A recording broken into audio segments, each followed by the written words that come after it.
ini tidak bisa terjadi kalau tidak suci Anda semua. Mungkin kalau fisiknya nggak suci lah, tapi kalau sedang nggak suci, tapi hati Anda suci, pikiran Anda suci. Kalau tidak suci, Anda tidak bisa bertahan lebih dari 2 jam. Dan saya bersyukur Indonesia masih ada KC yang tidak ada di seluruh dunia kecuali di Jakarta. Pertama. Yang kedua gini, dan kafir sama ateis itu nggak sama. Nah, Dadang kemarin ngaku kafir, sekarang ngaku ateis.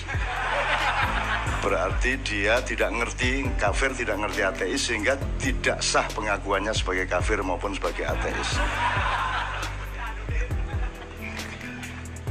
Itu menyebabkan dia tidak ada masalah sama Allah. Allah yang mengatakan, oh Dadang orang ngomong apa orang paham.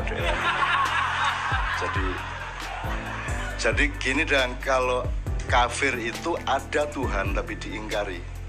Tapi kalau ateis, Tuhan nggak ada. Ada Tuhan tapi disekutukan, tuh namanya syirik atau musyrik. Kalau ateis itu nggak ada Tuhan. Pokoknya dalam diri seseorang Tuhan itu nggak ada. Itu namanya ateis. Nah, jadi kalau Anda mendengarkan Dadang, Anda harus mengerti makomnya.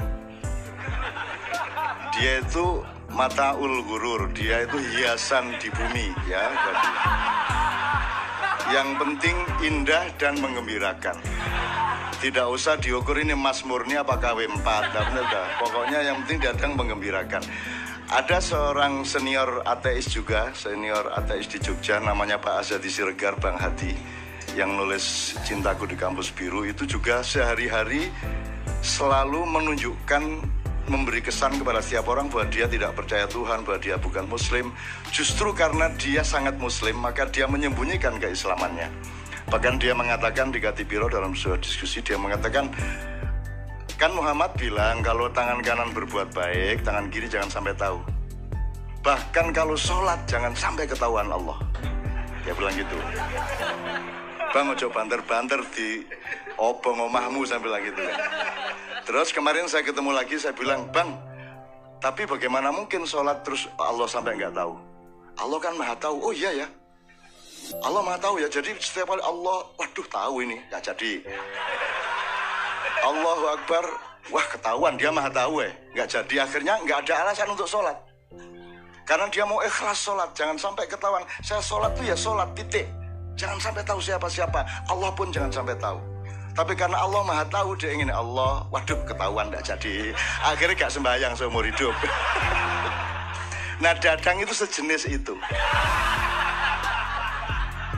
Dadang itu pokoknya cari akal bagaimana supaya Tuhan tidak marah ketika dia tidak sholat, tidak puasa, bilang dirinya demi Tuhan saya ateis, segala macam itu kan tidak akan diterima Tuhan.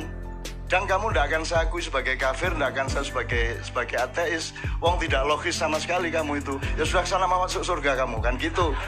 Karena tidak ada alasan masukkan neraka. Apanya yang dosa apanya? Sudah miskin, kurus. Bagaimana mau memberi rizki, wong dia kemana-mana cari rizki, kan gitu kan. Ya, tadi tenang ya, beres ya.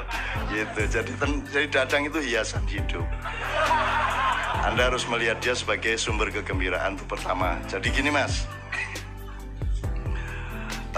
gini aja. Sebenarnya nanti saya akan ngomong asal kenapa kok ada judul ini. Singkat kata asal usulnya itu Katipiro, pusatnya Ma'iyah, koordinatornya itu kasih saran. Lingkaran-lingkaran Ma'iyah di Purwokerto, di Pemalang, di Semarang, Surabaya, Jombang, Malang, Jakarta, dan semuanya itu diminta untuk 2 hal. Yang pertama, mengungkap kembali makna sejati dari Al-Quran mengenai jihad dan syahid. Syukur ada istilah-istilah lain, termasuk Islam itu apa, syirik itu apa, bid'ah apa, kalau bisa dielaborasi kembali, karena sudah dibiaskan dan dimanipulir habis-habisan. Nah sekarang Anda tahu orang bilang Allahu Akbar untuk nembak, Allahu Akbar untuk membunuh. Dan sekarang orang juga untuk menandakan Islamnya kan setiap kali masa ada. Supaya ketok Islam gitu kan. Dan gak karu-karuan. Istri saya Mbak Fia ke Bandung, dijebak oleh temennya, ternyata ikut pengajian ibu-ibu. Terus ibu-ibu tanya, loh Mbak Novia tinggal di mana? di Jogja, Bu. Subhanallah di Jogja. Bojoku bingung hubungannya Jogja karo subhanallah itu apa? Tinggal di Jogja kok subhanallah itu loh. Ki podo lah iya. Kok tinggal di Jogja kok subhanallah, itu sama dengan di TV. Ibu kok bisa di depan HI ini, aslinya saya dari Magelang, Pak. Luar biasa dari Magelang.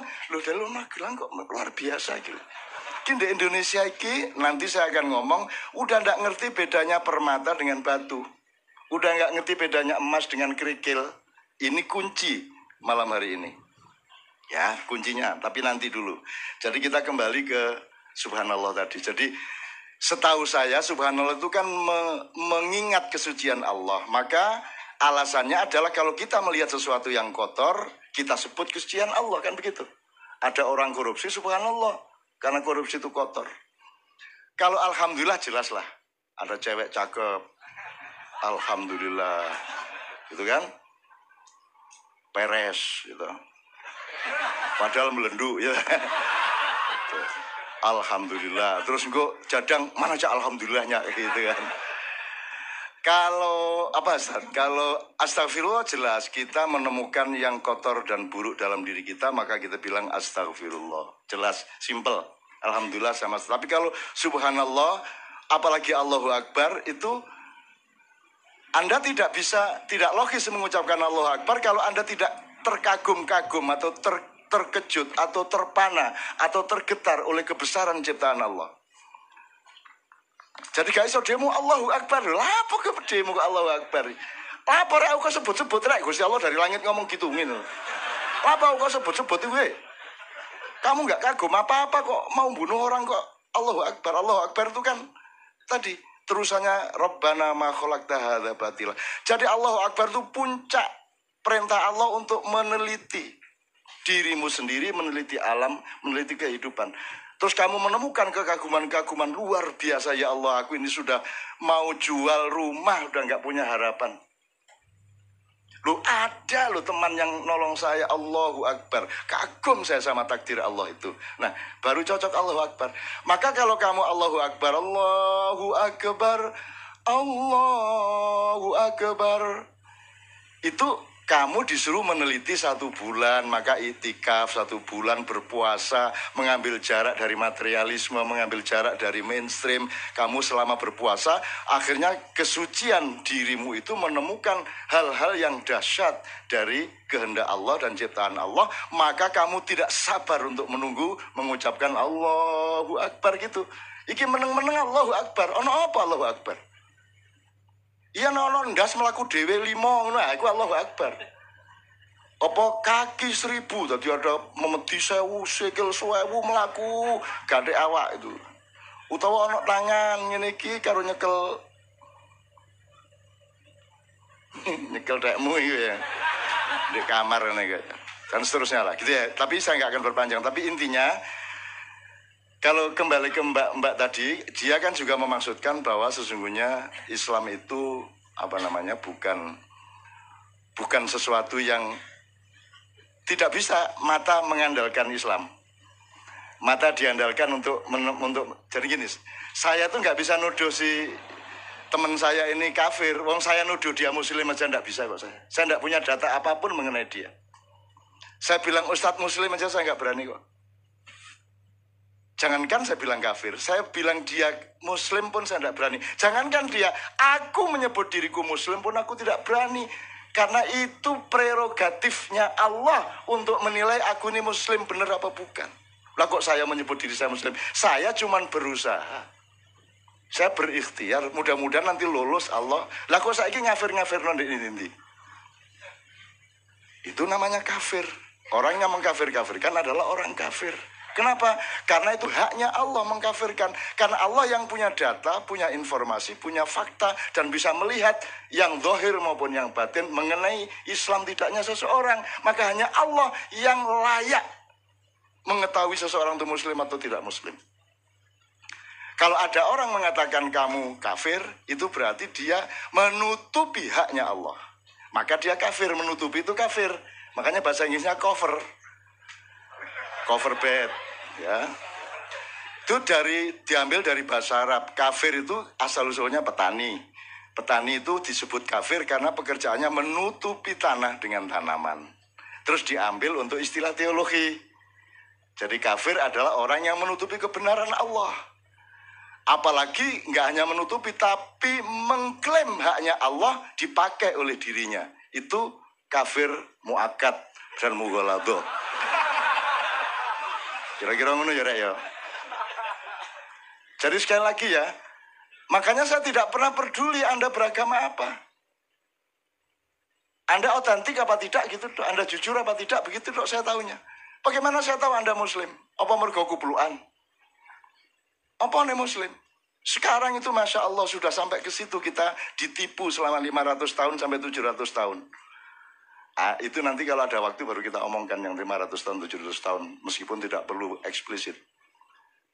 Kita saiki iki ono masjid iku ono tulisan yang belum khitan dilarang masuk masjid. Iki gak paham, kalau ada hukum kan harus ada prosedurnya. Harus ada perangkatnya, harus ada fasilitasnya. Terus carane ngecek uang wis sunat tagurung ku ya apa? Masuk masjid, masuk ruangan. Buka. Akhirnya suwe-suwe pegel, sampun Pak. Gendeng ta iki wong ta iki.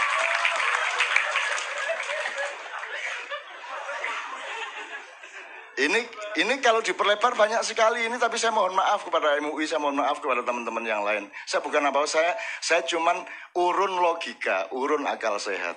Karena sumber kesehatan hidupmu adalah jujurnya pikiranmu. Kalau engkau tidak jujur berpikir, saraf-sarafmu akan konslet dan akan menciptakan perintah-perintah yang akan membuat badanmu tidak sehat. Teman sekalian, jadi sekarang ada sertifikasi arah kiblat, coba. Ya apa gara-gara ini? Iya kok kiblat itu jelas. Mana ada orang sholat di Indonesia ngadep kiblat? Nggak ada. Ngadep ke barat, miring ke utara 24,5 derajat. Tapi nggak menghadap kiblat. Kiblat di sana kok. Arab di sana mas, dari sana mas, di sana mas. Sembayang ini ya. Ini ya. Karena imamnya wis 70 tahun kata gak kelebok ya apa kan. Mana kiblat? Kan jangan hanya bujur lintangnya juga kan begitu. Iki apa arek-arek? Sertifikasi halal barang gula. Aku setuju aja dan seneng ada dana banyak yang masuk dari sertifikasi halal. Cuman kan nggak masuk akal. Gini loh mas, kalau di Kuala Lumpur, di Tokyo itu kan 90% di jalan raya itu mobil. Maka kalau ada motor bahaya. Maka motor harus menyalakan lampu. Kan gitu. Maka dari jauh sudah kelihatan, tidak sampai tabrakan atau gesekan. Kalau di Jogja lah motor kabeh. Wah, mentrong sambrek. Ini ngapain dinyalakan? Mestinya yang dinyalakan yang minoritas. Betul enggak? Karena asumsi dasarnya ini mobil semua, kalau ada motor nanti nggak kelihatan bahaya, maka harus pakai lampu. Kalau di Indonesia lah, sekarang motor boleh kemana-mana, di mana-mana motor sing nyentrong loh. Apa nggak terbalik?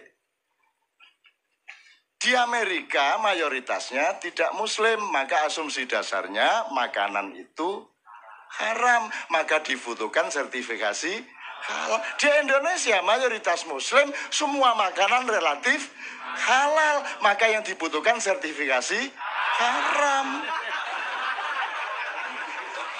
Gimana sih?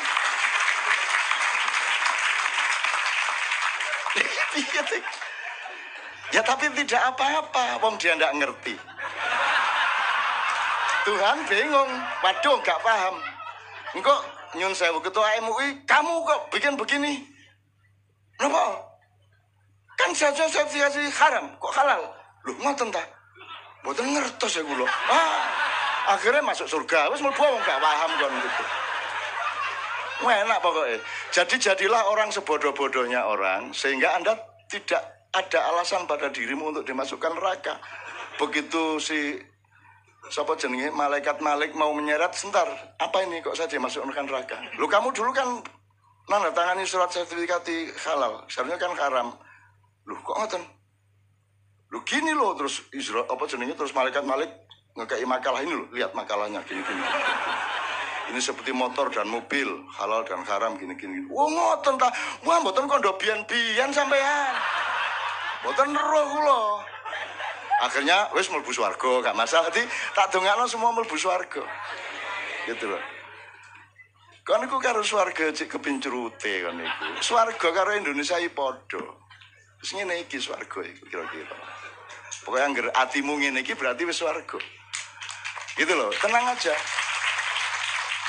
Bahkan di sana nanti agak masih meragukan saya itu.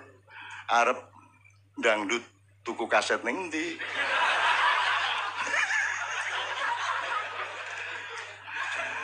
Wes nonton TV masa ono siaran TV di surga gitu kan.